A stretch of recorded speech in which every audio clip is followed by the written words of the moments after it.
Together with his father, Winston Zahra Jr. took a small family business and grew it to become one of the leading hospitality companies in Malta. Following several successful milestones throughout the years, Winston Zahra Jr. stepped away from the local industry at the end of 2017. By 2018, he joined Gigi Hospitality in the UK through two former Manchester United football stars as a co-owner and CEO, with a vision to create a fresh and dynamic hospitality team in the UK. That same year, he restructured Gigi Hospitality and the various companies within it to prepare for growth, and also repositioned hotel football in the market with a deal with Marriott Hotels. Early in his career, Winston Zahra Jr. studied hospitality management in the UK and worked at the Ritz Hotel in London for a year, an experience which he says really embedded the mentality of quality into his way of doing things. After tragedy hit the family 6 years ago, he set up the Lisa Marie Foundation in 2015, which has an overarching objective of safeguarding children and young people from harm. Winston shares the Wave of Change Foundation to help drive awareness of the damage being caused by plastic pollution in the seas. Furthermore, Winston Zahra also held positions on various boards, including the Malta Tourism Authority, the Malta International Airport, and the Malta Council for Economic and Social Development. In his interview, Winston Zahra Jr. will share his insights on running an international enterprise. Hello and welcome to yet another conversation with an international entrepreneur based in Malta. These are a series of interviews brought to you by our strategic partners, HSBC, together with Studio 7. We've done more of these, and we have at least another one coming. International conversations, or conversations with international entrepreneurs who agree to share with us their experience in building an international business. Today, we're very lucky to have with us Winston Zahra. Winston, thank you very much for accepting to do this. Thank you. First of all, you obviously have a very interesting story in the sense that not only did you build a company in Malta, and that's the part which people probably know about you, but at the same time, more recently, you are building a very interesting international project, this time in the UK. I'd like to start actually with that, chapter, and then we'll start moving back from there. At least I can remember that, because it's recent. It's easy. Yes, I mean, as you said, my career was mainly in Malta. I mean, you said I built a company. The company was built by many people, not by me. I was privileged to lead it for many years after my father handed over. But then when we sold in 2015, I spent another 2 years with the company. We sold to the Corinthia Group. Once that integration was done, then I decided to set up something new in the UK.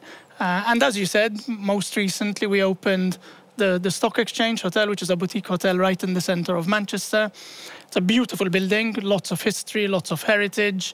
It's a 1906 building. It was the Stock Exchange when Manchester was very much a financial center in the UK. So again, it's been a privilege to be able to look at that building, convert it, honor its past, but give something back to the city by creating a product within it that fits today's market, basically. And how did that come about? You were kind of, not retired, I would say, but you retired a bit from Malta. How did the opportunity come about for something so, innovative and interesting? So the opportunity came about in an interesting way. When we went public with Island Hotels Group in 2009, two individuals who came into the group at that point in time, I would say nearly by chance, were the ex-footballers Gary Neville and Ryan Giggs. Man United players. They were here on the island a couple of months before celebrating the 50th anniversary of the Manchester United Supporters Club in Malta. We got talking, we were doing the catering for that event, one thing led to another. Before I knew it, they had invested as part of the public offering. Gary sat on our board for 6-7 years, so we got to know each other, we got quite close, we became good friends. And when I told him I was retiring after he finished laughing, because he spent a good 5 minutes laughing, he said, look, we'd like to do something in the UK. Would you be interested in coming over, having a chat? I went over in January 18, a bit before actually, end of 2017. We had a chat. I looked at the company they already had. We agreed on a restructuring program. Before you know it, I ended up investing. We became partners over there. I became CEO of the company, and we started growing it. In fact, today we have 2 hotels: Hotel Football, which is a 4-star property right opposite Old Trafford. It's a very specific product, but very good fun. And literally 4 months before COVID kicked off, I would say somewhat traditional for us, because there's always something going on. It had happened before, yes? Yeah, I'll tell you the story later. We opened Stock Exchange 15th November 2019. Obviously, then COVID hit, and we've been dealing with that pretty much since. We'll deal with the crisis of COVID later on. I want to first take you back a little bit. You, like you said, kind of founded, you had a small family business, but you and your father decided at one point in time, I guess, to make it bigger. There were a couple of milestones, I imagine, where you went from a small company to a much larger presence in Malta. Look, it's not, you don't really wake up one morning and say, I'm going to make something bigger. My father went into business before I was born in 1969. He had been a teacher for 15 years, and then he went into business with his brother, with Alpine Group. Then they opened the Riza Apart Hotel in 1979. I was 9 years old at the time, and I remember very, very specifically standing at the opening of that hotel thinking, this is what I want to do. Okay. It was sort of love at first sight with hotels, if you like. Then my father retired in 1985. Lasted a few months, not more. In fact, to an extent, I'm kind of repeating history here. And in 1987, he went into partnership at the Bujibba Holiday Complex. And that was the birth of Island Hotels Group. I then came back from the UK in 91. I was studying. You were studying there? Okay. I was reading for a hotel and catering management degree at the time. And then we started Island Caterers, and then in 94, the Coastline, and then the 2 Radissons, and one thing led to another. But you don't really sit there in 1987 or 91 and think, I want to build something massive. It happens organically. It starts to roll. You take a few risks along the way, some big risks along the way. You have a few sleepless nights along the way. My father drove it very hard. I think the way we both describe it, we had a sort of 25 years of Island hotels, and he very much drove the first 10 years. We did the middle 5 very much together, and I drove the latter 10. But always, I think we very often came at things from a slightly different angle. The objective was 9 times out of 10 the same objective. The path that we got to that objective was always a little bit different. We agreed to disagree on a couple of occasions, but on the big things, I think we were always in sync. We were always on the same wavelength. And yes, you do sit there sometimes and say, look, I think probably the Golden Sands was one of the biggest ones, because... Biggest decision, you mean? Or? It was a big decision because I mentioned Stock Exchange and COVID. We bought Golden Sands a couple of months after September 11th. Which, to be honest, even looking back today, was a massive risk and was... part crazy. It was also going to be a 4-star hotel, and literally overnight we took a decision to increase the investment from a 10 million euro investment to an 85 million euro investment. We tried to kid ourselves and call it a 60 million euro investment, knowing full well it was going to be bigger. So this is why I'm saying, sometimes if you overthink how big something is going to be, it could scare you off. So I think psychologically, we played it down a bit in our minds, just to have a degree of comfort, to remain with our feet on the ground and keep control. And I think that psychologically helps. It was the same when I decided to go to the UK. If you start overthinking it, or going into too much detail, what if this, what if that, what if the other, then you end up stagnating and doing nothing. So I think you have to think. You have to think clearly. You have to have a plan. You have to have an objective. But then you have to jump. You can't sit around thinking forever. And continue analyzing it.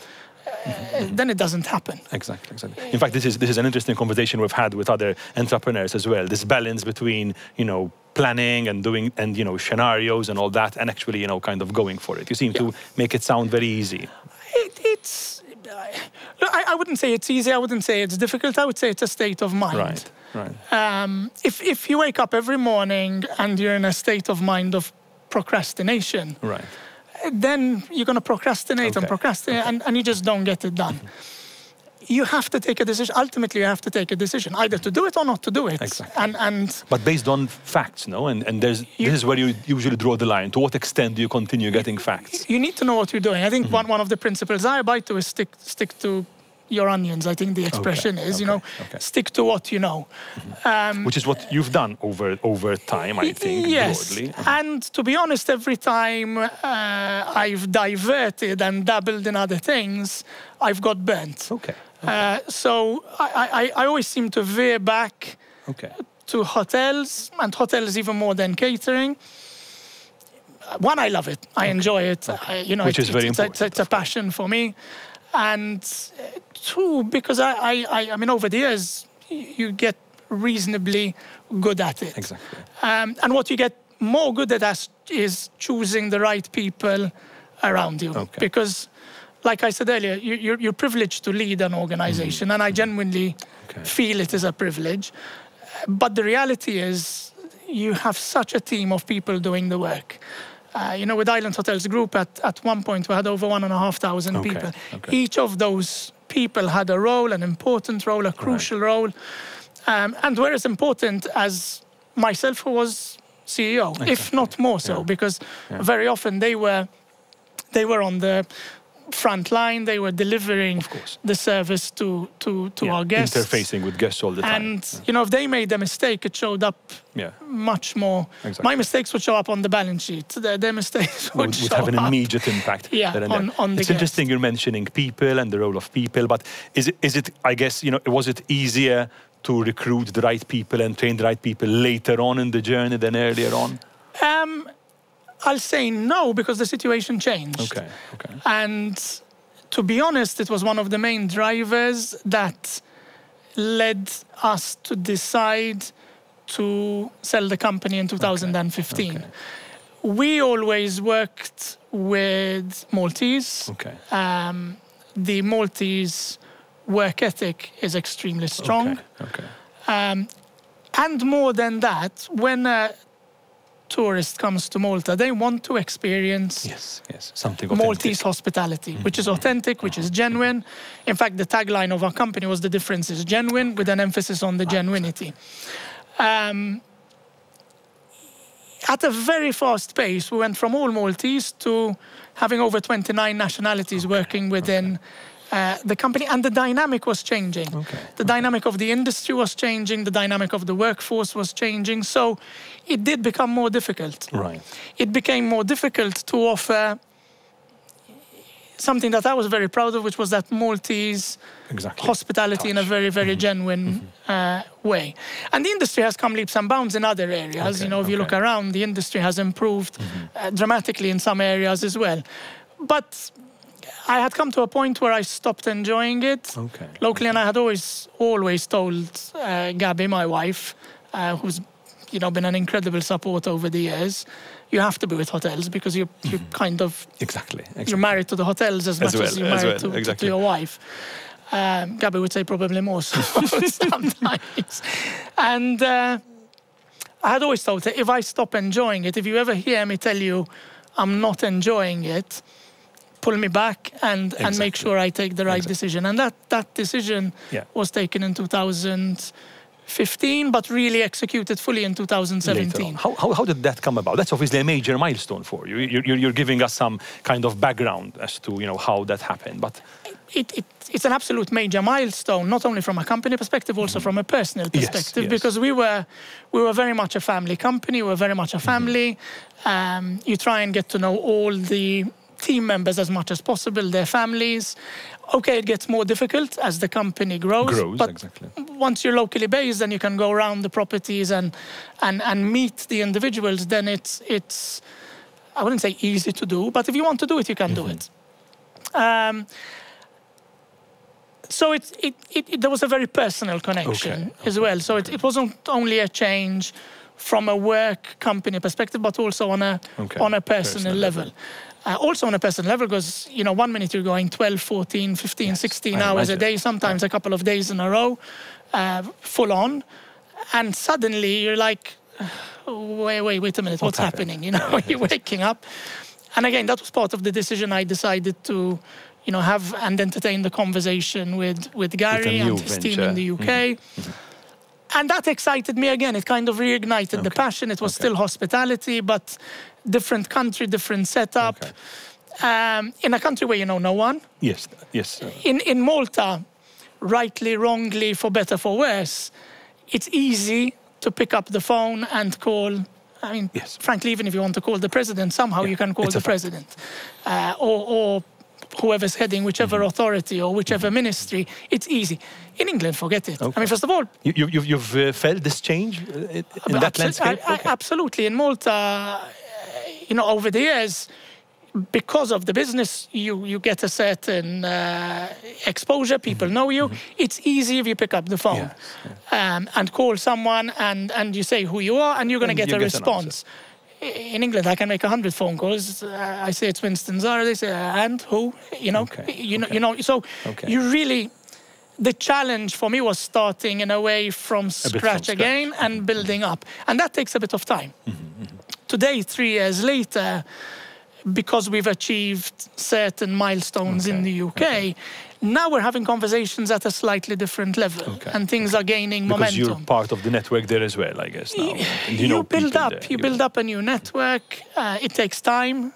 You have to invest in it. Invest in it not financially, invest in it in time. You have to be patient. It takes a lot of perseverance. The holding company is called Relentless. And that somewhat sums up the ethos in a way. What we are. There's also that winning mentality, obviously, with Gary Ryan playing for Manchester United all those years. You say, what does football or sport have to do with business? To me, the crossover between sport and business is immense. That winning mentality, that fighting mentality, that fighting till the end, that it's not over until the final whistle blows, or until you've ran the last 5 centimeters of a race, and that's the same approach we have in the business. And I would say since I've gone to the UK, that's been heightened somewhat. So in Malta we were, that persistence, that hard work, that never say die, no matter what happens, was always there. It has to be there. If you don't have that fire in your belly, you can't do it. I don't think you can do it. But in the UK, because I've been working so closely with someone like Gary, you see a different...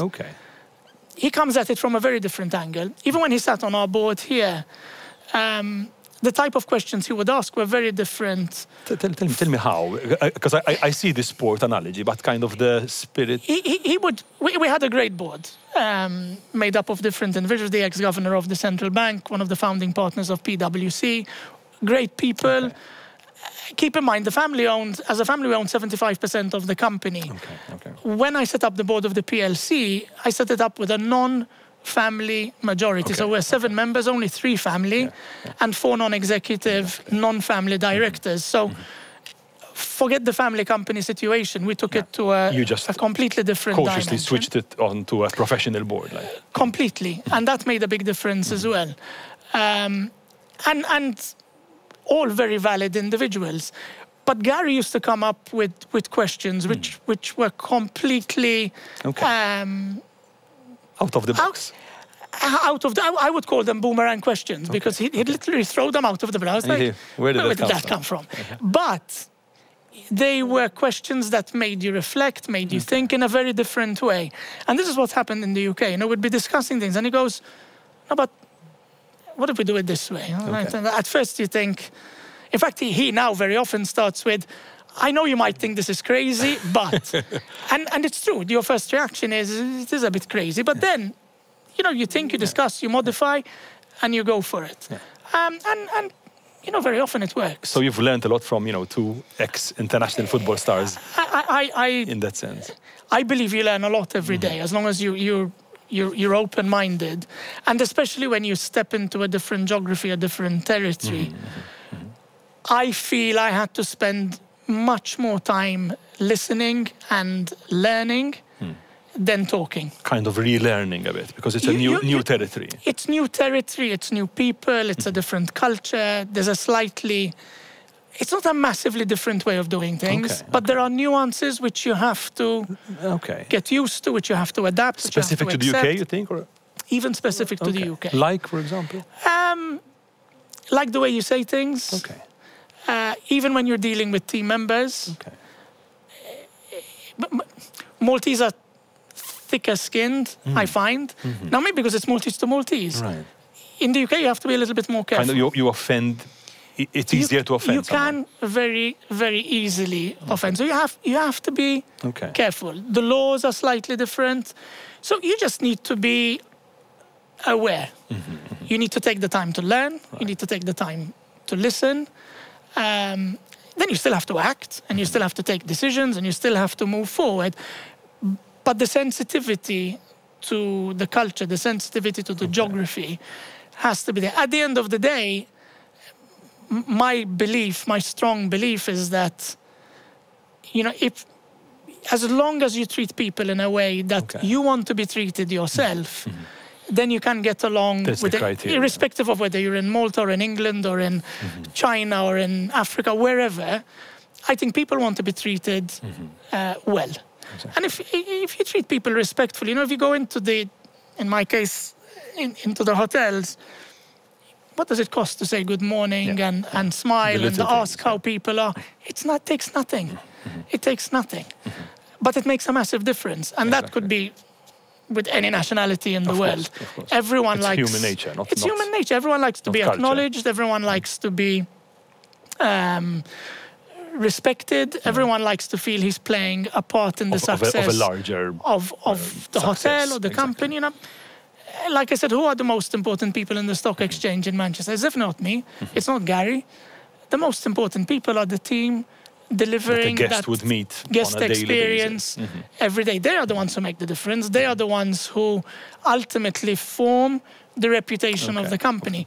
You can create the structure of the culture through your own behavior. It's not a culture. You know, I've seen many vision statements, mission statements. You know, we've put our own together, but ultimately, irrespective of what you have written down on paper, it's how you behave with your team. How you live it on a daily basis. And how you live it on a daily basis. Because you can have anything written down on a vision or a mission or on objectives, whatever. The reality is, if you don't go in and look after people and treat people as you would like to be treated yourself, I don't put any adjectives on it, then what's the point? Also on a cultural level, but of a different kind, I want to ask you a little bit about the transition with, or not a merger, I guess a transition from the setup you had before Corinthia to after. How did that work? Has that, you know, taught you anything which is, you know, worth sharing? Look, you learn a lot. At the end of the day, you had two very large companies in the hospitality industry. Corinthia was about 4 times larger in revenue. When I say we merged the assets, we merged the teams, we merged the companies, but ultimately Corinthia bought Island Hotels Group. And you learn on different levels. First of all, I believe it was one of the largest, if not the largest, private deal ever done locally. So the mechanics of that, everything from the financial to the legal. Valuation. We were both public companies, so all the public company side of it, massive learning there. But then you also have 2 very strong cultures coming together, and two very strong teams coming together, which on the face of it, looking outside in, have a lot of similarities. But the real learning comes when you start to integrate the actual marriage, everything. And then when you start to integrate everything, this looked really similar, but the way things are done are actually quite different, and the dynamics are different, which is normal. And I'm not saying one is better or one is good and one is not good. They are just different styles underneath. How did you manage that kind of service?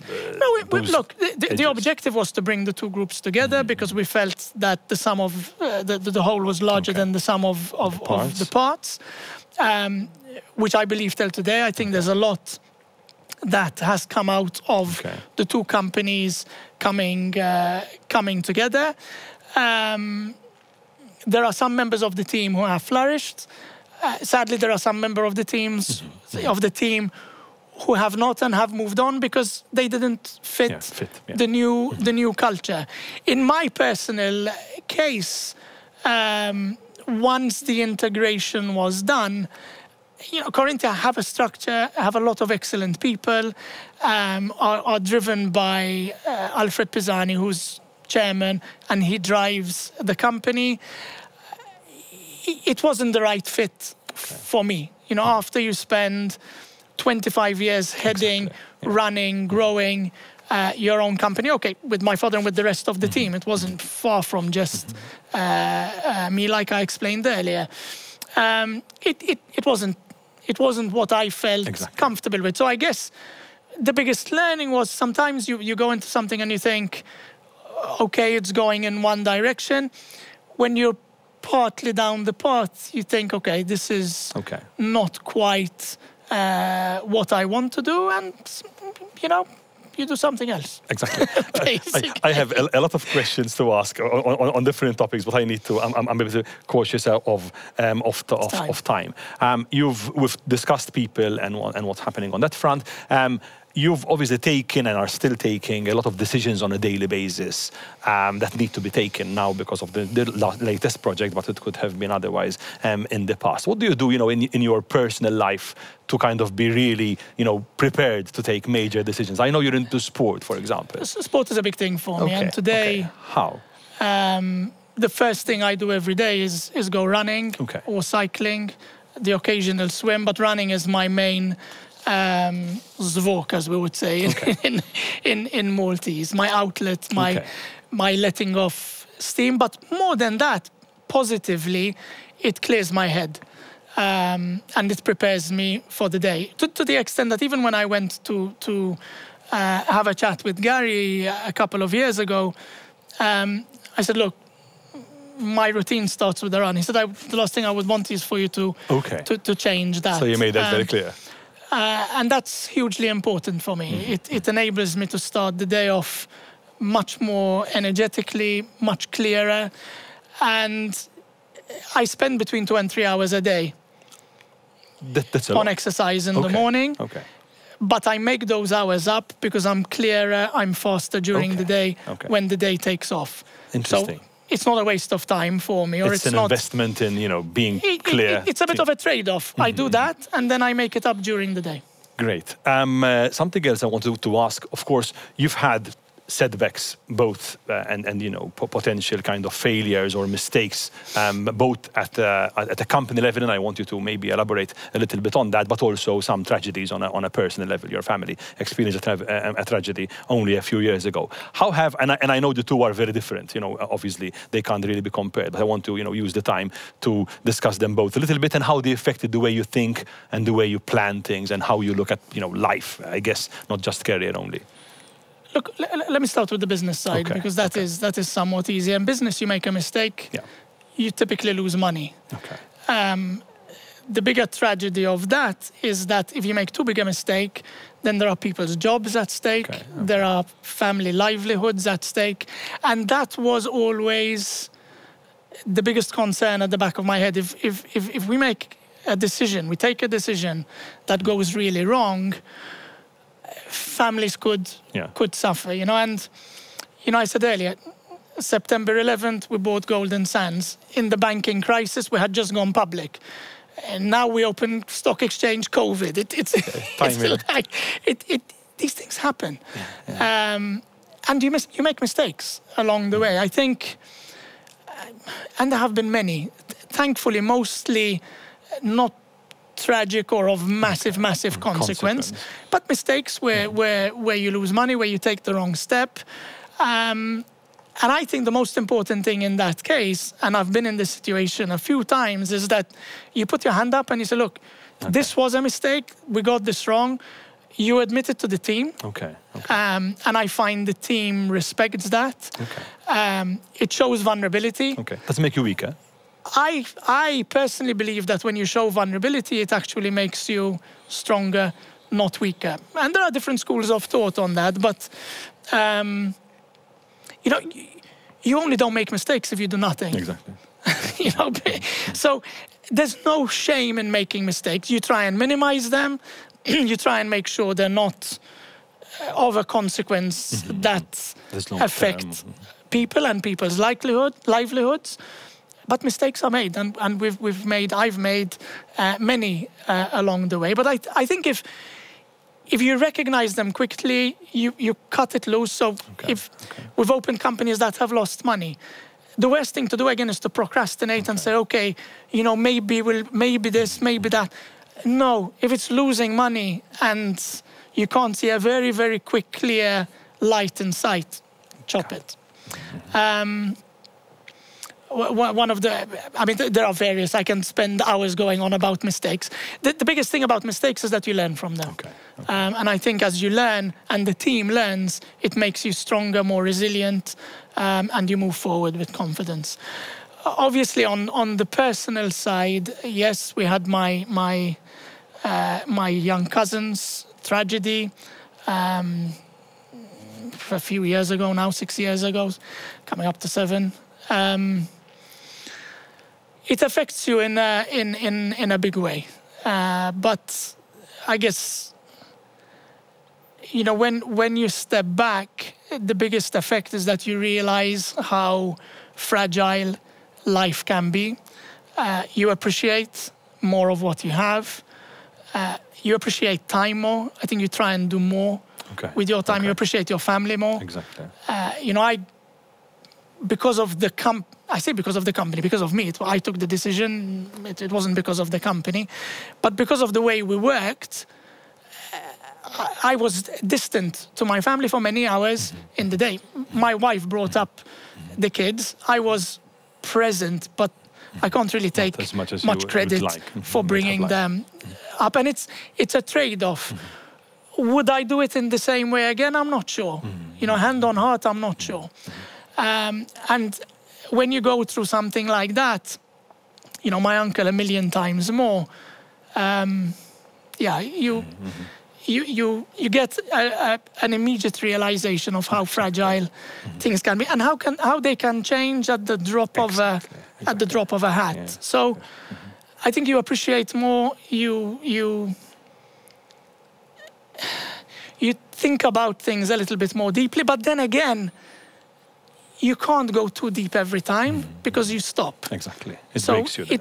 It's a balance. And the way we tried to address the balance was by setting up the foundation in Lisa Maria's name. Doing the work already? Yes, we've done quite a bit. We've had over 11 legal notices published.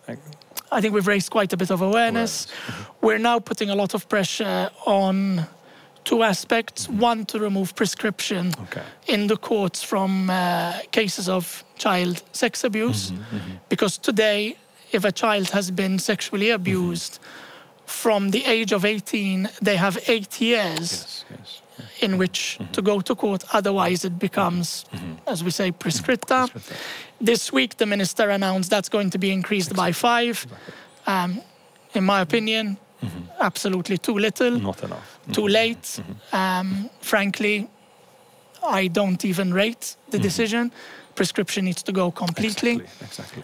By the time, if a child has been abused, by the time they get the realization, the courage to speak up, to take action. They need that time, If they need 30 years, so be it. If they need 40 years, so be it. Who are we to say you have a timeline by which to adjust. And I've spoken to victims who've gone to court after the case was prescribed, where the victim admitted to doing what they did to them and then walked away. So not only were they slapped in the face and had their life seriously affected, but then they were slapped in the face by our legal system as well. And the Sex Offenders Register. We are campaigning to have free, easy, immediate access to the register for any institution that's employing people with a duty of care towards kids. We feel that is absolutely necessary. And we have other plans as well, but those are the two focuses at the moment. Keeps you busy. You're doing this. Do you do some other, extracurricular things apart from this? I'm currently chairing the Wave of Change. Yes, I sit here the day after Neil. Yes, what an amazing feat. It's a phenomenal feat. I'm in awe of the man. Everyone is incredible. I think he's made the nation proud. But again, he is driving a cause which is the reduction of plastics in our seas. And now, as a nation, we need to support him, not by saying, yes, well done, Neil, great job, but by doing something ourselves, not only collecting, but reducing the amount of plastics we use so that less plastic ends up into the sea. And I'm also part of the committee of AC Libertas, the running club.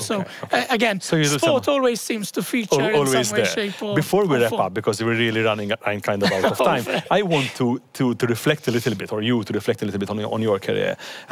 Most users, if you like, clients of Trade Malta, are companies, owner-manager of companies who either are international already or are planning to be international in the near future. What would be your 2, 3, words of advice, basic principles you've learned that you would want to share with us? Look, I think I don't like giving advice. I prefer to say, from my experience, yes, exactly. I think what is important is to make sure that before you step into a new geography, you are absolutely clear of what you are trying to achieve, what you are offering, and making sure what you are offering is something that is more what we call blue ocean instead of red ocean. You can't just go into a new territory doing what everyone else is doing at the same price point in the same way, because where's the value offering if you're doing that? You have to be offering something that is seen as value added to the market. So you need to know the market you're going in, you need to know the product you're going in well, you need to take the time to learn about the geography, you need to take the time to learn about the people. But then once you've done that, once you're clear on that, go for it, and go for it all out in a relentless way, hesitation, in a passionate way. And with conviction. You can't go in for, but what if this, what if that? If you don't have that conviction, don't do it. So do the preparatory work, have the conviction, and then just go for it. Absolutely. Listen, with those wise words, we'll have to really wrap up, because this has been really fruitful, really, kind of even more interesting than we expected. So thank you, Winston, for finding time to do this. Thanks, everyone, for listening. This wraps up another conversation with an international entrepreneur based or from Malta, because in this case, not even based in Malta nowadays. I'd like to thank the team at Trade Malta, Richard, Christine, and all the team. HSBC, the strategic partners of Trade Malta, together with Studio 7. We'll have more of these in the next few weeks, so please check out the social media platforms of Trade Malta for more and more of these international insight conversations. Thank you.